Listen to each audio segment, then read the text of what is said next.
प्यारे बच्चों, आज संविधान दिवस है 26 नवंबर की। मैं आप सभी को मुबारकबाद देता हूँ, बधाई देता हूँ, शुभकामनाएं देता हूँ। आज 26 नवंबर का जो दिन है वो ऐतिहासिक दिन है, यादगार दिन है। इसको कॉन्स्टिट्यूशन डे बोला जाता है और हिंदी में इसको संविधान दिवस के नाम से याद किया जाता है। आज ही के दिन 26 नवंबर 1949 को हमारा संविधान बनकर के कंप्लीट हुआ और इसको हमने एडॉप्ट किया। इस संविधान को हमारे देश ने स्वीकार किया और इसी दिन को 26 नवंबर को हमारा पूरा संविधान बनकर के कंप्लीट हुआ और लागू हुआ। कब लागू हुआ? 26 जनवरी 1950 को। अब ये प्रश्न उत्पन्न होता है कि जब संविधान 26 नवंबर 1949 को बन गया था तो इसको उसी दिन लागू कर देना था। इसको 26 जनवरी को लागू क्यों किया गया? इसलिए कि 26 जनवरी का जो दिन था वो इतिहास में एक अमर दिन है। इसलिए कि 1929 को देश की आज़ादी का जब आंदोलन चल रहा था तो 1929 को लाहौर के अंदर एक अधिवेशन हुआ था।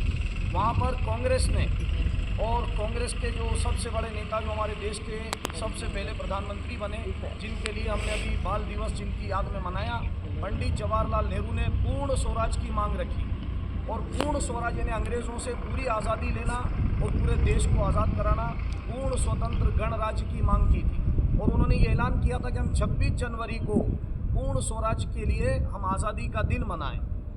अब देश आज़ाद हुआ 15 अगस्त को, तो 15 अगस्त 1947 को हमारा देश आज़ाद हुआ और हम स्वतंत्रता दिवस उस दिन मनाने लगे।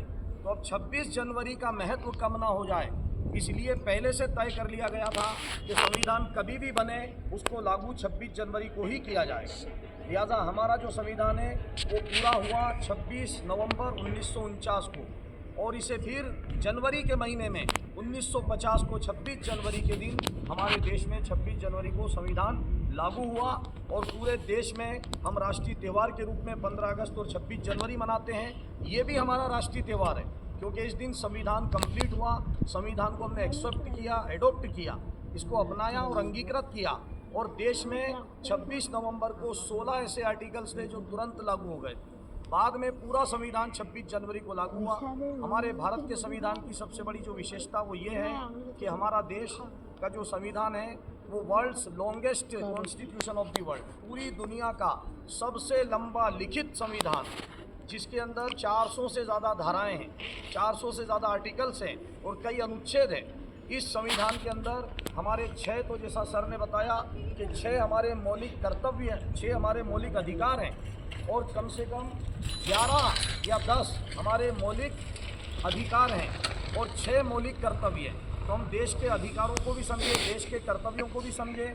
और ये भारत का जो संविधान है, जैसा कि हमारे सर जी ने बताया कि डॉक्टर बाबा साहब अम्बेडकर जो कि ड्राफ्टिंग कमेटी के चेयरमैन थे, संविधान सभा के अध्यक्ष थे, उन्होंने 60 देशों के संविधान का अध्ययन किया और 60 देशों के संविधान का अध्ययन करने के बाद हमारे भारत का सबसे लंबा संविधान लिखा।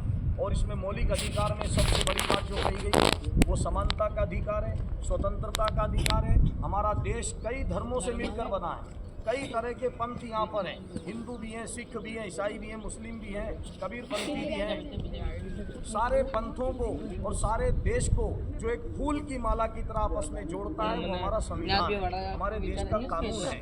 इसीलिए ये देश एक शरीर है और संविधान इसकी आत्मा है, संविधान इसकी जान है। इसलिए बच्चों, हमें संविधान की रक्षा करनी चाहिए, संविधान का पालन करना चाहिए और हमारे देश की एकता और अखंडता की भी हमें रक्षा करनी चाहिए। जिस तरह हम कहते हैं सारे जहां से अच्छा हिंदुस्तान हमारा, हम बुलबुलें हैं इसकी, ये गुलसिता हमारा, मजहब नहीं सिखाता आपस में बैर रखना, हिंदी है हम, वतन है हिंदुस्तान हमारा। बहुत बहुत शुक्रिया।